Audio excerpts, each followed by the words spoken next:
3장 1절로 7절까지 말씀입니다.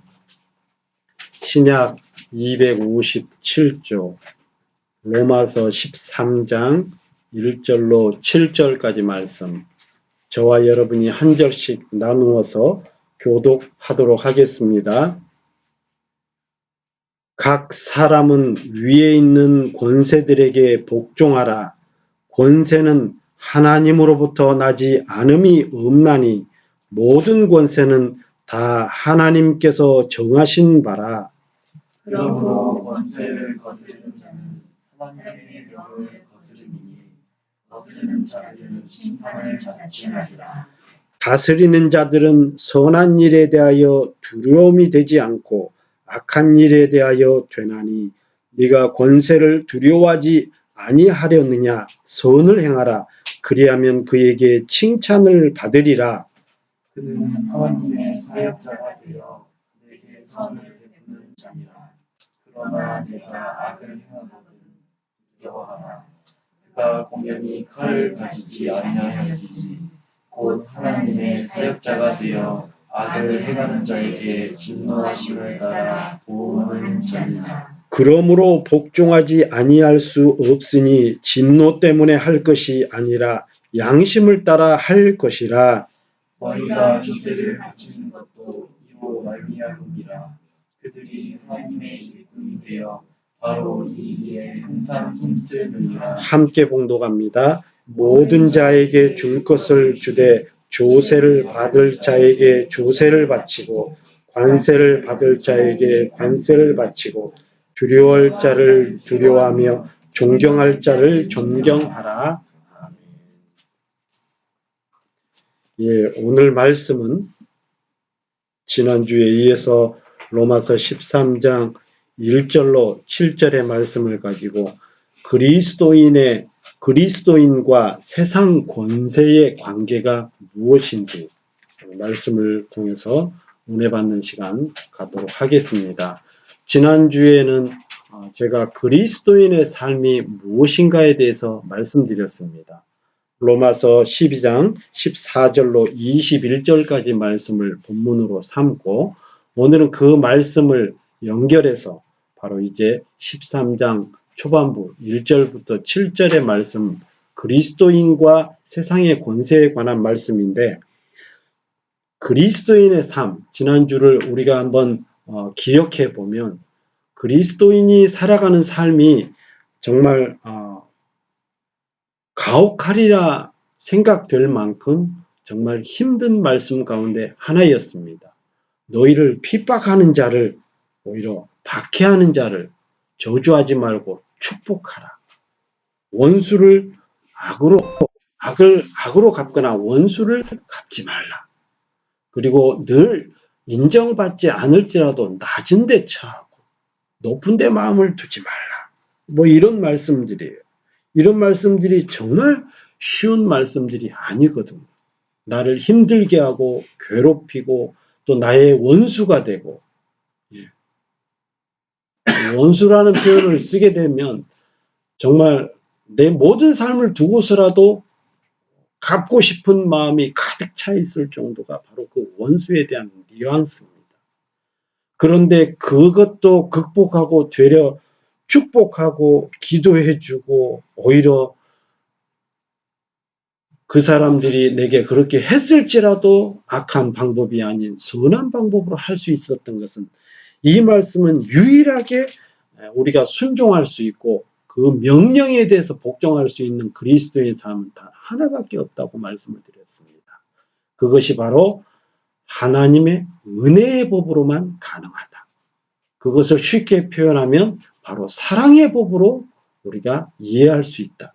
그래서 부모가 비록 자식들이 부모에게 많은 힘듦을 줄지라도, 때로는 원수 같을지라도 부모는 그 자녀를 사랑하기에 다 포용하고 다 극복하고 인내하고 이길 수 있는 것처럼 그리스도인의 삶은 바로 하나님의 사랑과 은혜로서 우리가 그 모든 일들을 행할 수 있다.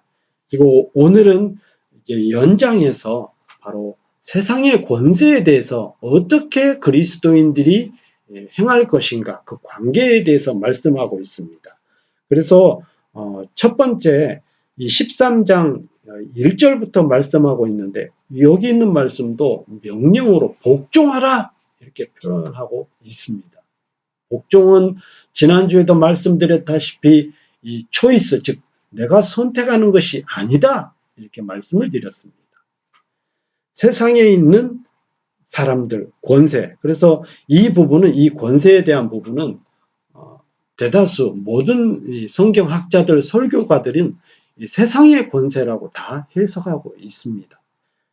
왜냐하면 우리가 2절도 그렇고 3절도 그렇고 7절까지 계속 읽어보면 그 내용이 명확하게 표현이 되어 있습니다. 심지어는 세금까지도 정확하게 세금을 내라까지도 표현하고 있는데, 이것을 달리 해석한다는 것이 오히려 이상합니다. 그래서 이 세상의 권세에 대해서 하나님께서는 복종하라는 거예요. 그 이유가 있다면 그 권세까지도 하나님께서 허락하시기 때문에 그렇다는 겁니다. 그리고 연이어서 오히려 그 권세자들을 하나님의 사역자로 4절에 표현되어 있습니다. 쉽게 한번 여러분 이해하면서 한번 우리가 생각해 보십시다. 지금 이 나라는 크리스찬의 나라니까 굳이 뭐 이야기할 것이 없지만, 한국 같으면 종교의 자유의 나라입니다. 그 대통령이, 나라의 최고 권세자가 기독교인이 될 수도 있습니다. 그렇지만 지금 같은 경우도 기독교인이 아닙니다. 지금 문재인 대통령 같은 경우는 아마 천주교인으로 알고 있어요. 그래서 지금 교회를 많이 핍박하는 것이 아니냐, 뭐 그럴 수도 있지만 한번 생각해 보세요. 때로는 그 전에 노무현 대통령 같은 경우는 불교 신자였습니다. 물론 그 전에 이명박 대통령 같은 경우는 교회 장로님에서 크리스찬이었습니다. 혹은 박근혜 대통령 같은 경우는 우리나라에서 종교로 굳이 분류하자면 정말 샤머니즘에 해당하는 그런 종교를 가졌어요. 기독교도 아니고 천주교도 아니고 불교도 아닌 정말 점 혹은 샤머니즘, 그쪽에 굉장히 심취해 있었어요. 여러분 어떻게 생각하십니까? 그런데 이 성경은 그 권세들에게 복종하라. 물론 이 권세는 대통령 혼자에게만 있는 것이 아닙니다. 단지 대표자로서 가장 탑에 있을 뿐이지, 그 밑에는 대통령의 모든 어떤 계획들을 같이 함께하고 실행할 행정부 기관이 있습니다. 정말 이 행정부 기관들, 그래서 각 부서에 장관들이 있고요, 차관들이 있고요, 사무장들이 있고요. 거기에는 각 공무원들이 시에서나 혹은 군에서나 혹은 도지사로서 도에서나 이런 행정들의 일들을 행합니다. 그러한 행정일들을 정확히 법대로 잘 하고 있는지 그것을 감시하는 또 법의 기관들이, 법치가 또 있어요. 그리고 또한 그 법을 세워나가는데 이 법이 정말 정확한지, 그래서 이 법대로 행하는 것이 과연 옳은 것인지 해서 또한 국회를 통해서 또 모든 것을 결정하도록 만들었어요. 그래서 입법부라고 하죠. 법을 세우는. 그래서 어떤 일을 행하는 행정부라고 하고, 그리고 그것을 감시하고 정확히 실현이 되었는지, 잘못되면 벌도 주고, 그래서 사법부라고 하고요. 이런 얘기하니까 중학교 때 공부했던 내용이 사회 공부하면 생각이 나는 거죠. 우리 딸이 이제 한국 나이로 6살이 되었는데 작년에 그런 얘기를, 아빠가 이런 얘기를 쭉 하니까 가끔 이제 나이가 들었나 봐요. 가끔은 어떤 사회적인 얘기를 해요. 그래서 이런 얘기를 하면 어디서 많이 공부한 것 같은데 너가 중학교 때 공부했어. 그랬더니 아 그래? 그러니까 중학교 때 했던 공부가 네가 이제 25살이 돼서야 이제 조금 머릿속에서 바라보는 시각이 발생하나 보다. 이제 조금 나이가 들어가고 30살쯤 되면 이제 아이도 낳고 자녀도 키우다 보면 이제는 정부가 뭘 제대로 하는지 못하는지, 그리고 국회의원들을 지금 그러한 것들을 잘 행하도록 내가 뽑아줬는데 이런 생각이 들어갈 거야. 그러면 네가 세상을 알기 시작하는 거야. 가끔은 경제 얘기도 해요. 아니, 나라에서 돈이 모자라면 돈을 더 추가 경제, 추가 경정을 한다는데 그럼 그 돈은 어디서 나와요? 이게 여러분들이 사회 시간에 다 배웠던 내용인데 그때는 단순히 공부만 했기 때문에 이게 공부로 끝나서는 안 되는 것이에요. 따라하십시다. 공부가 아니라 공부하자. 지식이 되어야 돼요. 흔하면 그 지식을 상식이라고 하고요. 그래서 가끔 그러한 것을 잘 모르고 무턱대고 행하는 사람, 그런 사람들을 상식이 없다. 그래서 그렇게 얘기하는 겁니다. 이런 것처럼 만약에 생각해 보세요. 최고의 권세자가 불교다, 천주교다, 기독교다, 혹은 종교가 없는 무교다. 이랬을 때 크리스찬들이 어떻게 해야 될 것인가? 그럼 오늘 성경 말씀은 그런 걸 이야기하지 않고 각 사람은, 여기서 각 사람이라고 하는 것은 포괄적으로 말하면 모든 사람이 있지만 구체적으로 표현하면 저와 여러분들 크리스찬을 말씀드리는 거예요. 로마서가 바로 그겁니다. 로마서를 다시 한번 환기하면 크리스찬들에게 말씀을 하지만 이제는 복음이 편만화되었다. 즉 혈통적 이스라엘, 즉 유대인들에게만 주어지는 것이 아니라 이 복음은 이제는 그것을 뛰어넘었다. 그들이 하나님의 말씀대로 예수 그리스도를 믿음으로 영접지 아니하므로 그 수가 충족되지 않은 것을 이방인을 통해서 충족시켰다. 그래서 돌감나무 같은 저와 여러분들, 전혀 관계없는 돌감나무가 그냥 숲속에 있으면 그냥 하나의 잡목이죠. 그런데 그것을 가지를 잘라다가 원가지, 즉 원감람나무, 참감람나무에 접붙여서 저와 여러분들은 그리스도로 접붙임이 되어서 이제는 하나님의 자녀가 되었다는 거예요. 그래서 오늘 말씀도 마찬가지예요.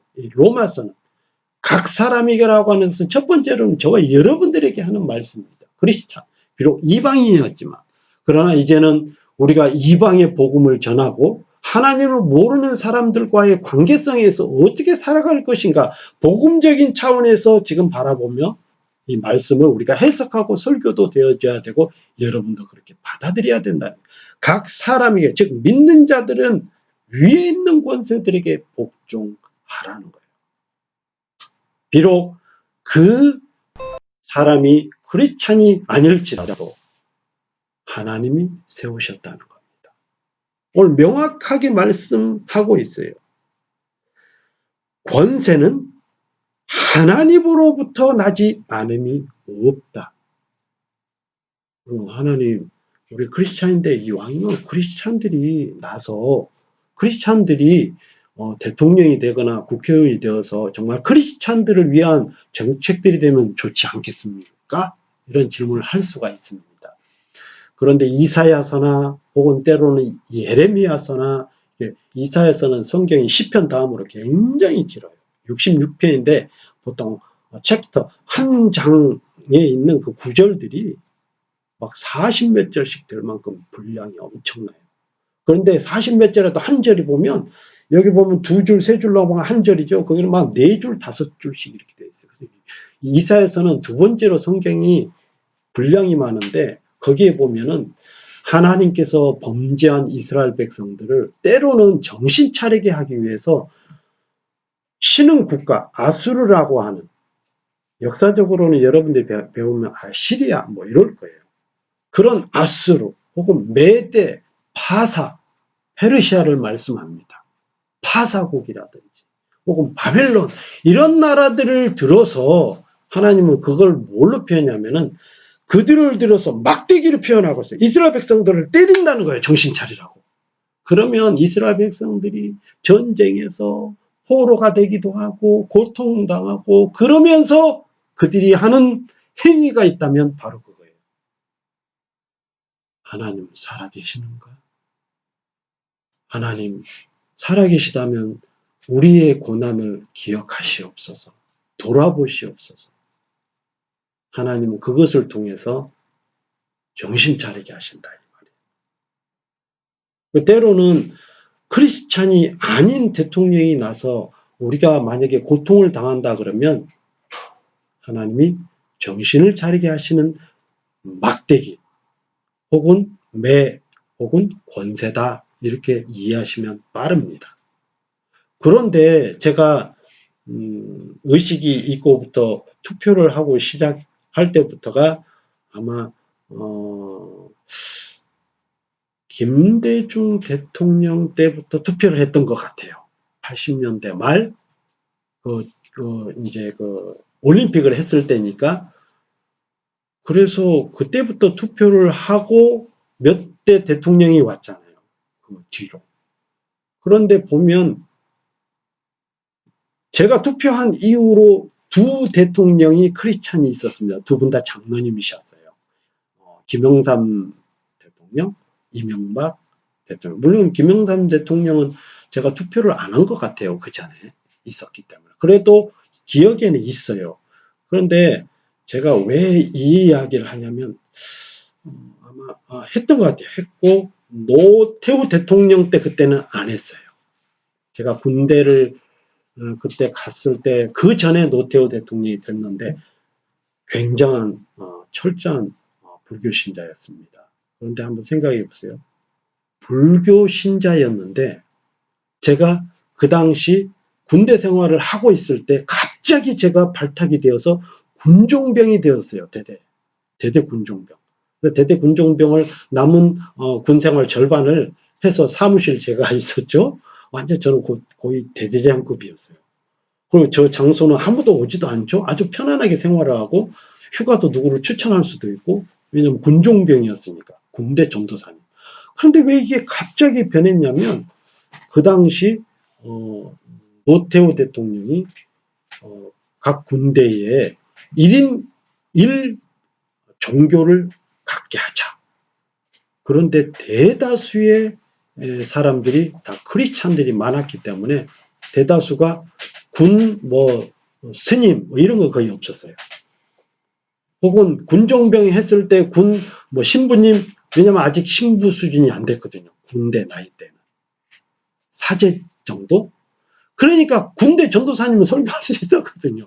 거의 다 군대 전도사님. 갑자기 행정 장교분이 저를 부르시더니 저한테 야, 너 신학교 나왔어? 네, 그렇습니다.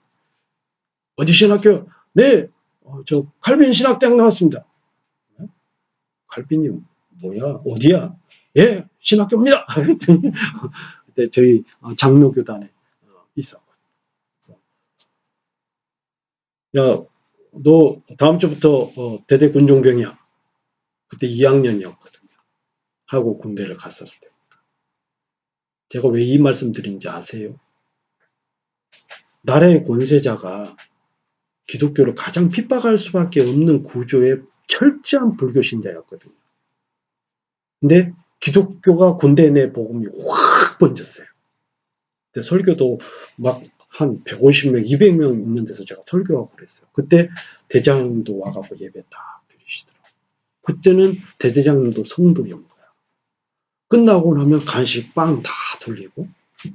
그러면 이제 제가 평일 때는 주로 그 지역 군내에 가서 뭘 했냐면 좀 영향력 있는 교회마다 찾아뵙고 약속하고 와서 저희 대대에서 예배를 드리는데 한 번씩 와서 설교를 해주세요.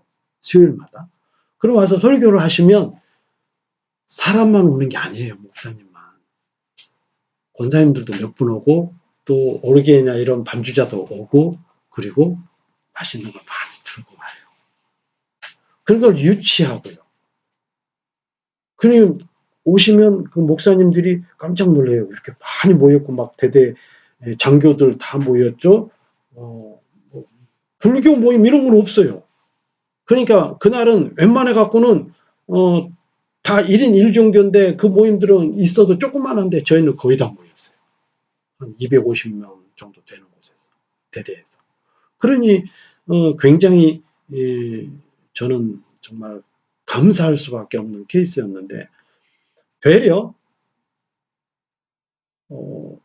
미안한 얘기입니다만 장로님들이 대통령이 되었을 때는 기독교가 많은 어려움에 사면초가에 많이 생겼었어요. 참 아이러니하죠. 제가 어떤 일부분만 말씀을 드리는 게 아닙니다.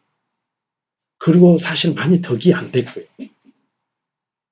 그런 걸 생각하면 여러분 이 권세에 대해서 지금 말씀을 드리고 있어요. 우리 크리스찬입니다. 하나님께서는 권세에 복종하는데 한번 따라하십시다. 권세는 하나님이 주신다. 예. 권세는 하나님이 주십니다. 그래서 이 권세에 대해서 하나님께로 나왔고 모든 권세는 다 하나님께서 정하신 바라. 지금 1절의 말씀이 두 번이나 표현하고 있어요. 권세는 하나님으로부터 나지 않음이 없나니 모든 권세는 다 하나님께서 정하신 바라. 이 모든 권세라고 하는 것은 영적 권세만 말씀드렸을까요? 아닙니다.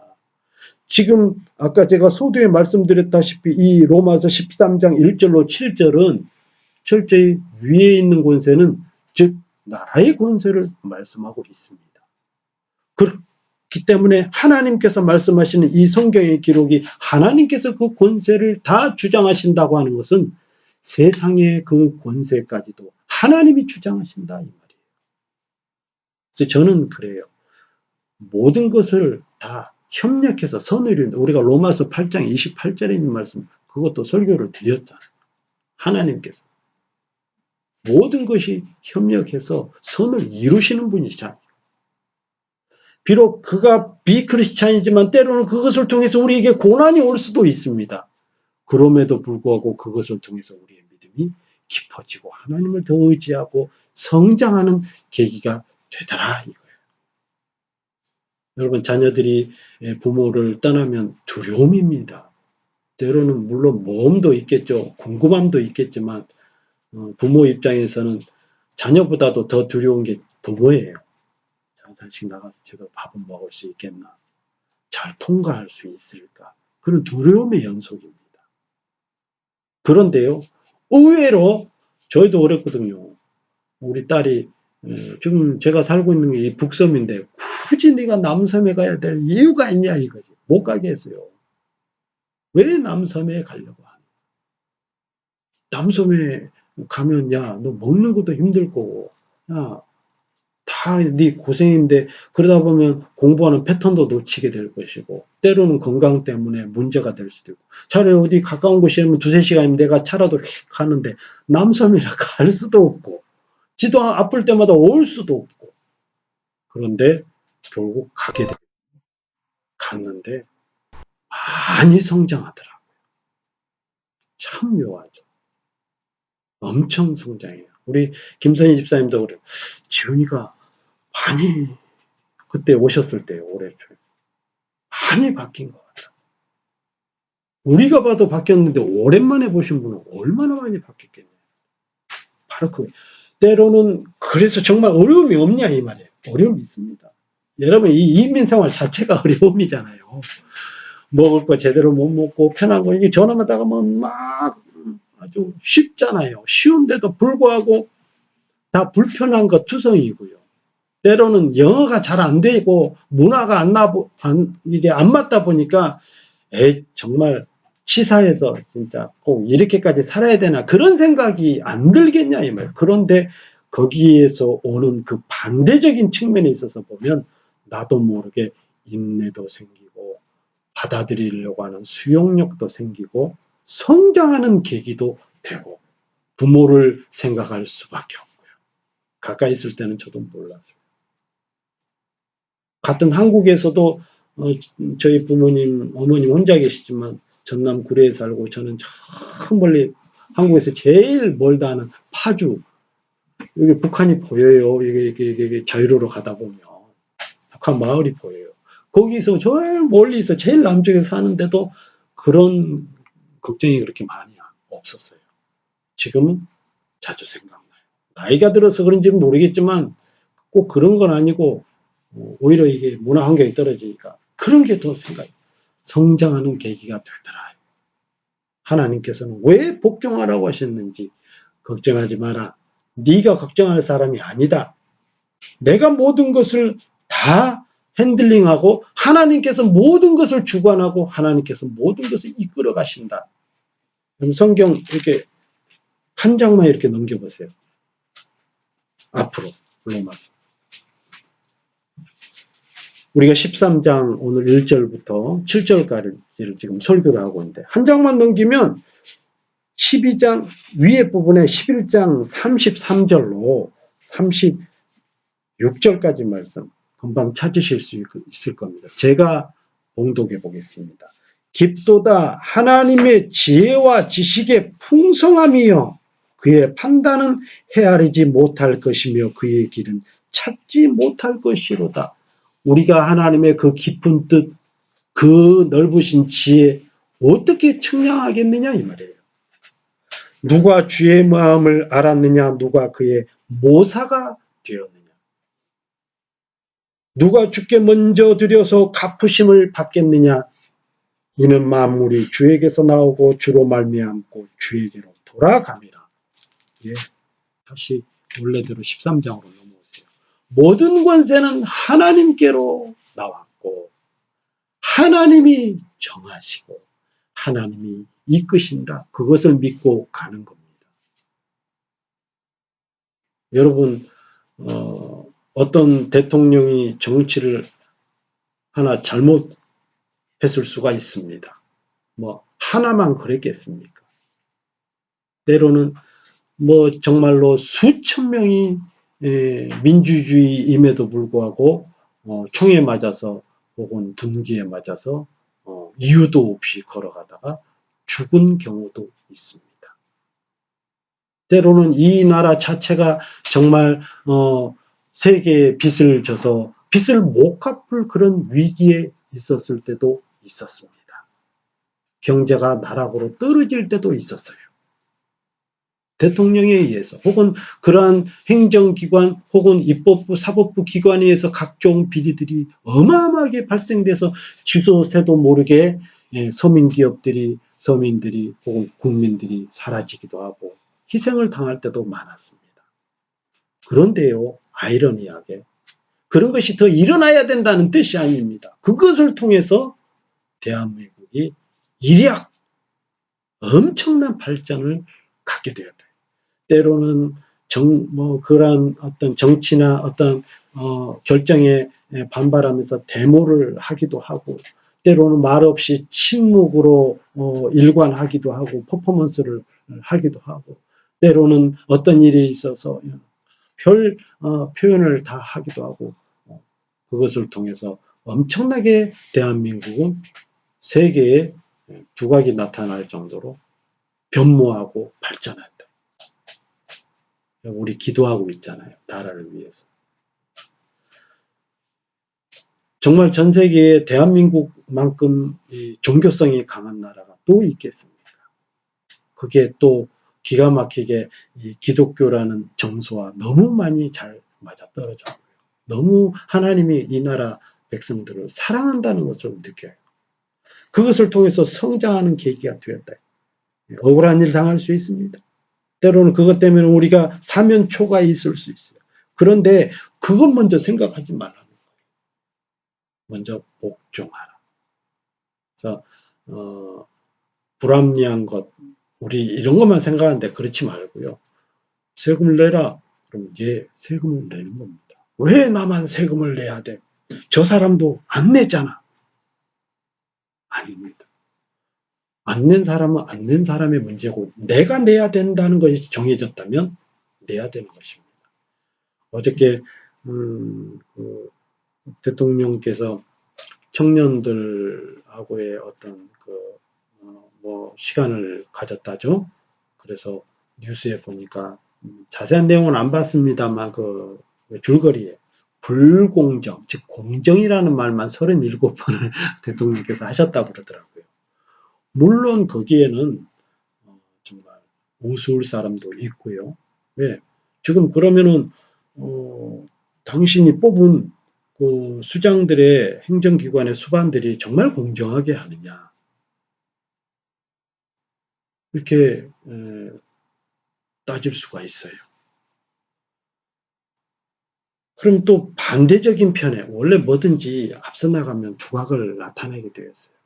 그렇다고 해서 멀리 생각하지 말고 한번 저를 한번 보십시다. 저 지난 한 주간 죄 지었을까요? 안 지었을까요? 우리 종훈이 대답해 보세요. 목사님 죄 지었을까요? 안 지었을까요? 네. 야, 정말로 죄를 지었어요. 그 뭐 물어보나 마나. 그럼 죄인이고 우리 믿음으로 삽시다. 지난주에 정말 거룩하게 삽시다. 선으로 악을 이깁시다. 이렇게 했는데 이 자리에 서서 설교를 할 자격이 있을까요? 하늘이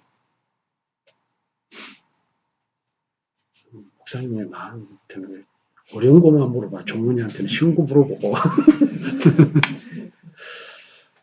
누구도 대답하기 어려워요. 설교해야 돼요. 그 이유가 뭡니까? 오늘 설교하려고 하는 내용이에요. 그 이유가 뭡니까? 말씀 전하라고 목사님 부족하지만 하나님이 세우셨다 이거예요. 말씀 전하는 권세를 저에게 주셨다는 거죠. 그런데 이제 여기서만 멈출 것이 아니라 이제 충분한 제가 설교하려고 하는 의도는 여러분들에게 전달이 되었을 겁니다. 부족하지만.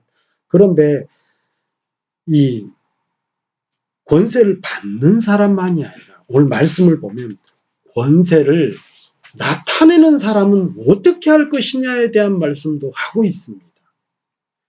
다스리는 자는 3절에 선한 일에 대하여 두려움이 되지 않고 악한 일에 대하여 되나니 네가 권세를 두려워하지 아니하려느냐 선을 행하라 그리하면 칭찬을 받으리라 그는 하나님의 사역자가 되어 네게 선을 베푸는 자니라. 그리고 또 2절에 보면 그러므로 권세를 거스리는 자는 하나님의 이거는 지금 우리가 받는 사람을 말씀하고 있습니다. 4절 계속 읽어볼게요. 그러나 네가 악을 행하든 두려워하라. 그가 공연히 칼을 가지지 아니하였으니 곧 하나님의 사역자가 되어 악을 행하는 자에게 진노하심을 따라 보응하는 자니라. 그러므로 복종하지 아니할 수 없으니 진노 때문에 할 것이 아니라 양심을 따라 할 것이라 하면서 쭉 말씀해 주고 있어요. 여러분 권세를 베푸는 자는 여러분 이렇게 한 장만 앞으로 넘겨보세요. 12장 7절 6절부터 물론 제가 읽어볼게요. 우리에게 주신 은혜대로 받은 은사가 각각 다르니 혹 예언이면 믿음의 분수대로 혹 섬기는 일이면 섬기는 일로 혹 가르치는 자면 가르치는 일로 저한테 해당하는 말씀입니다. 가르치는 자냐 가르치는 일로 혹 위로하는 자는 위로하는 일로 구제하는 자는 성실함으로 따라하십시다. 다스리는 자는 부지런함으로 긍휼을 베푸는 자는 즐거움으로 할 것이니라. 그 밑에도 더 보면 나와요. 권세 있는 자, 다스리는 자, 가르치는 자. 이미 제가 설교를 드렸습니다. 오늘 말씀도 마찬가지고요. 권세를 나타내는 자는 무엇을 먼저 생각해야 됩니까? 권세가 자기의 것입니까?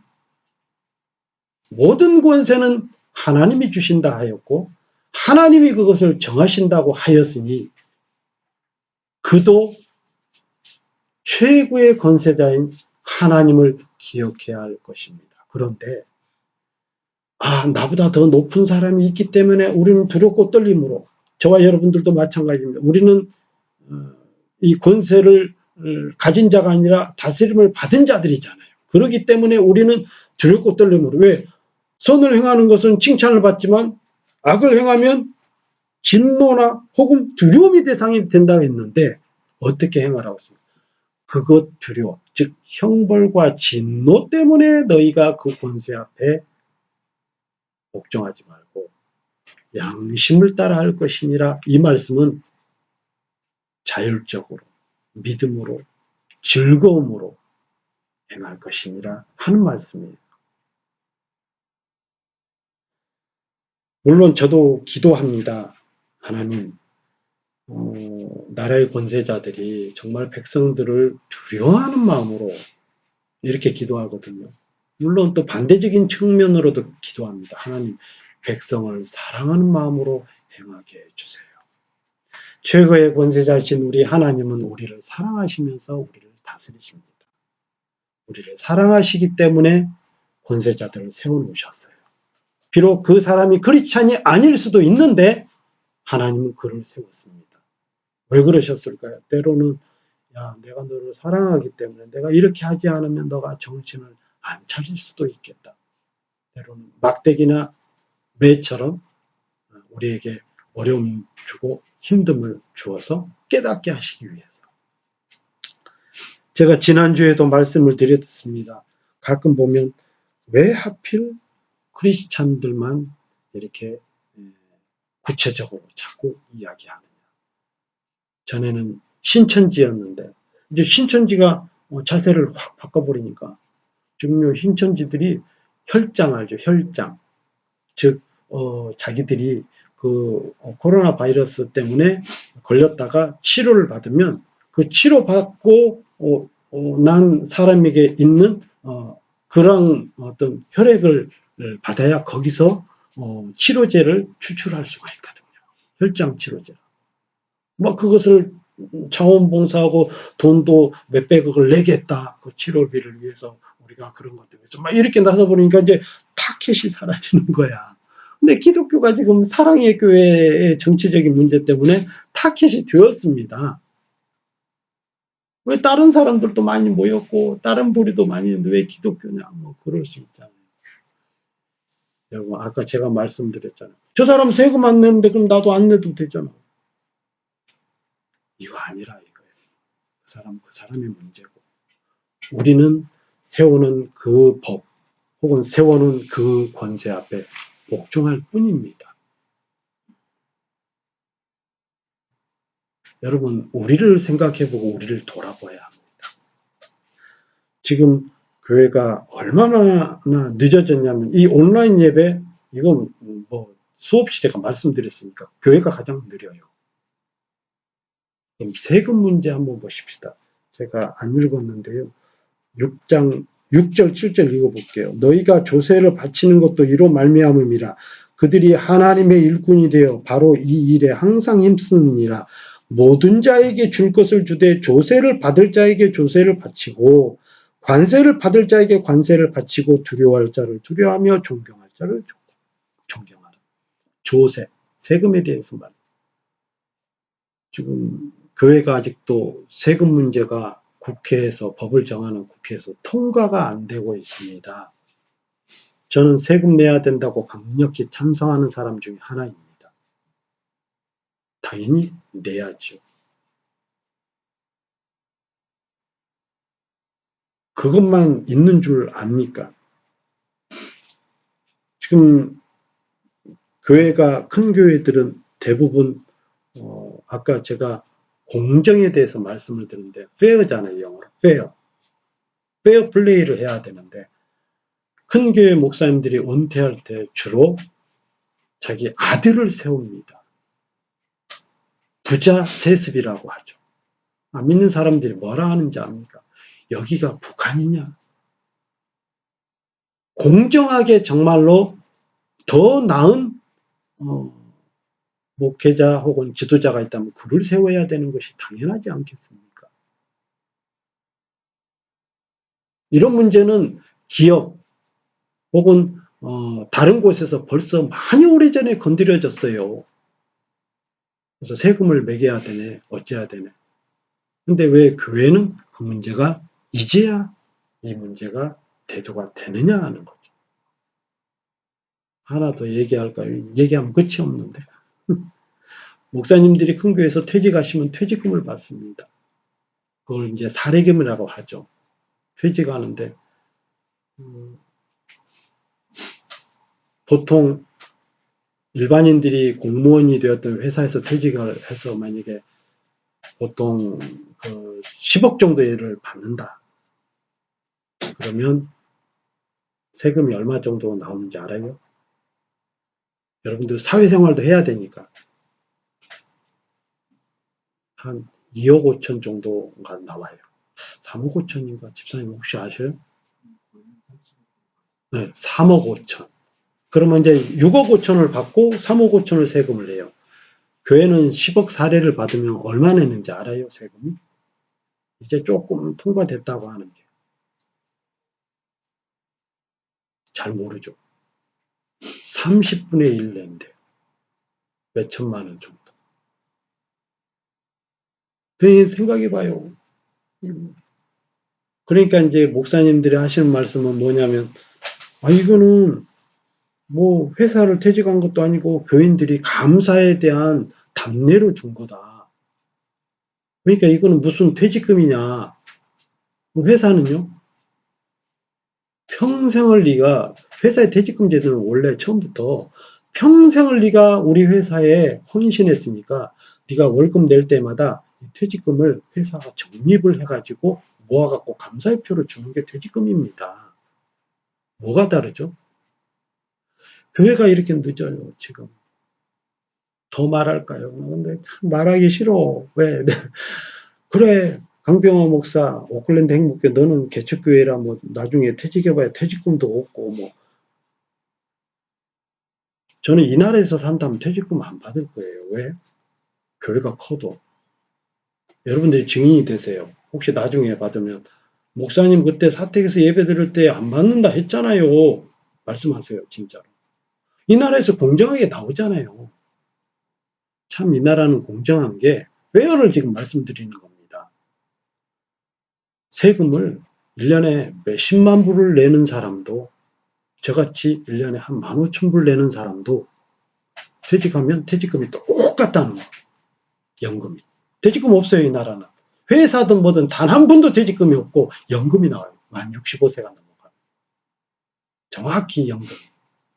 부부당 한 3,000불 정도 나올 거예요, 한 달에. 그럼 자기 집 조그마한 거 하나만 있으면 평생 먹고 사는데 문제가 없습니다. 한국, 일본도 퇴직금 때문에 힘들죠, 지금. 연세 드신 분들 빨리 죽기를 바라고요. 한국도 그래질지 몰라요. 그러니까 교회가 너무 늦었다고. 너무. 우리가 왜 저기는 그런데 왜 우리한테만 그러냐? 이게 아니에요. 우리가 너무 늦었다. 우리 자신을 돌아보고. 저는 그래요. 그럴 만도 하다. 하나님께서 그럴 만도 하시다. 왜?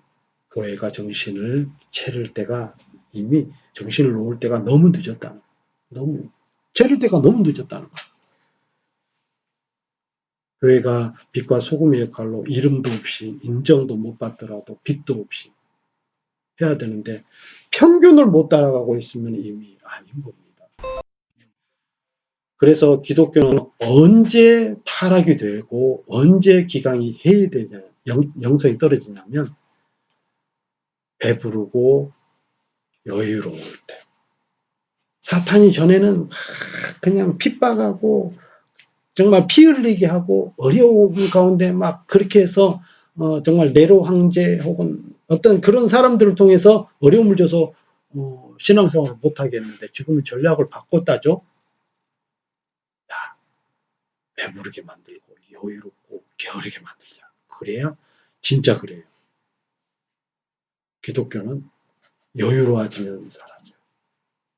만약에 우리 아들이 그냥 내가 정말 몇천억 거부의 돈이 있으면 우리 아들은 뭐 좋아하고 뭐 열심히 뭐 노력하고 뭐 이런 게 없을 거예요. 뭐 우리 아버지 부자인데 그럴 수 있잖아요. 그래서 우리는 다들 큰 부자가 아니라서 감사해요. 뉴질랜드 살지만 이민생활 열심히 일 안 하면은, 열심히 공부 안 하면은 살아남기 힘든 구조니까 얼마나 감사해요. 여러분, 너무너무 감사해요. 공부 잘하고, 또, 여러분 또 나름 주어진 환경에서 또 열심히 영주권도 받으려고 노력도 하고, 학교 생활도 하고, 얼마나 감사합니까?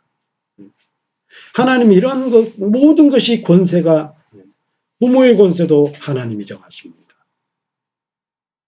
부모를 통해서 자녀를 다스리게 하셔요. 그건 딱 하나 있어요. 사랑이라는 것을 통해서. 때로는 사랑이 안 되면은 공의로 갑니다. 하나님은 그래서 한쪽 측면에 사랑이 하나님만 있는 것이 아니라 공의의 하나님. 항상 그런 마음으로 여러분들. 그래서 이곳에 와서 유학을 왔던 이민을 왔던 어떤 생활을 하든 여러분 다 긴장의 연속 아닙니까? 모든 게 불편해요. 저는 아직도 지금도 전화만 하면 막 불편해요. 영어가 안 되는데 잘 안 들리니까. 표현은 대충 해도 걔네들이 알아듣잖아요. 뭔 말을 하려는지 제가 뭐 정말 두서없이 영어 단어만 막 해도 알아듣는데 제가 뭘 말하는지 모르니까 영어 공부를 해야 되는데 또 일은 해야 되겠고 여러분 다 마찬가지입니다. 여기 원어민이 일지라도 머리만 감으면 일단 불편하잖아요. 다 머리만 감으면 일단 불편하고 만나는 게 그렇게 편치는 않고 다 그런 긴장 속에서 우리는 하나님 은혜로 성장되게 되어 있다. 그것까지도 어떻게 보면 우리는 권세의 다스림을 받고 있는 거예요. 쉽게 표현하면 문화적 다스림이죠. 언어가 안 돼서 문화가 달라서 환경이 달라서 환경의 다스림도 받고 있고 그 모든 것이 다 권세의 그래서 모든 권세는 하나님께로 하나님이 왜 뉴질랜드로 오게 하셨을까? 우리 딸이 고2 때 이렇게 고2 되기 전에 왔나요? 이 시작할 때 처음에 좋아하더라고요. 아싸 수능도 안 보고 그런데 웬걸 뉴질랜드 오면 가장 불쌍한 학생들이 한국에서 고등학교까지 하고 여기 대학 오는 애들. 왜냐하면 여긴 대학이 공부가 어렵거든. 여기서 고등학교까지 하고 한국으로 대학 가는 애들이 공부를 많이 해요. 물론 그것도 나중에 다 공평해져요. 노력한 만큼 되어지는데 피해간 게 아니에요. 결국 그것 때문에 영어 때문에 엄청 고생하고요. 물론 영주권에 대한 문제도 있었습니다만 3년간을 늦게 대학을 갔어요. 지금 이제 대학교 2학년 때 한국 나이로 26살이에요. 한국에서 보면 엄청 창피한 일이죠. 그런데도 자신이 깨닫는 게 있더라 이거예요. 우리 딸만 그러겠습니까? 저도 그렇고 여러분도 그렇고 다 맞아요. 우리는 모든 환경의 권세에 지배를 받습니다. 그런데 하나님께서는 거기에 대해서 복종하고 그 말은 저는 이렇게 받아들여요. 빨리 순화되어라. 수긍하고 인정하고 그 속에서 우리가 하나님의 손길을 느낄 수 있다면 우리 믿음이 성장합니다. 우리가 있을지라도 하나님은 그 모든 것을 저와 여러분들에게 주셨습니다. 믿으시기 바랍니다. 여러분들에게 주셔서 그 환경 속에서 무엇인가 하나님이 기뻐하는 일들을 하게 하기 위해서 이렇게 불러 모으셔서 하나님의 일들을 행하신다. 여러분 이런 믿음을 가지고 한 주간도 하나님 그리고 이거 나한테 불편해요. 이건 힘들어요. 하나님 이건 너무 어려워요. 할지라도 하나님이 여러분을 사랑하셔서 주어진 환경이라 믿는 믿음을 갖는다면 오늘 결론입니다. 그리스도인과 세상의 권세 다르게 보지 마십시오. 하나님이 여러분들을 위해서 주신 환경이라는 믿음을 가지고 살아가신다면 여러분들에게는 큰 믿음의 성장이고 세상을 정복하고 다스리고 이겨나갈 수 있는 힘의 에너지가 될 줄로 믿습니다. 기도합시다. 하나님 저희들은 너무나도 부족합니다. 그런데 하나님께서 때로는 저희들에게 여러 가지 환경들을 주시어서 그 환경 속에서 하나님의 손길을 보게 하시고 하나님이 행하신 그 행하심을 보게 하시니 하나님 오늘 말씀을 통해서 깨닫게 해주시니 감사합니다. 우리 오클랜드 행복교회 비록 지금 적고 또 많은 환경이 또 좋지는 않지만 그러나 오히려 더 감사할 일이 많고 이 속에서 더 하나님을 찬양하며 예배하며 기도하며 우리가 또 영성으로 성장하는 계기가 되도록 축복하옵소서. 우리 성도님들 이제 한 주간도 늘 하나님의 그 손길을 바라보며 한 주간도 살아갈 때에 항상 믿음 안에서 기뻐하는 일들로 가득할 수 있도록 도와주시고 비록 어렵고 힘겨운 일이 있을지라도 하나님의 손길임을 늘 발견하는 영적 지혜도 주옵소서. 감사드리며 예수님 이름으로 기도드리옵나이다. 아멘. 찬송 499장 찬송 들으시겠습니다.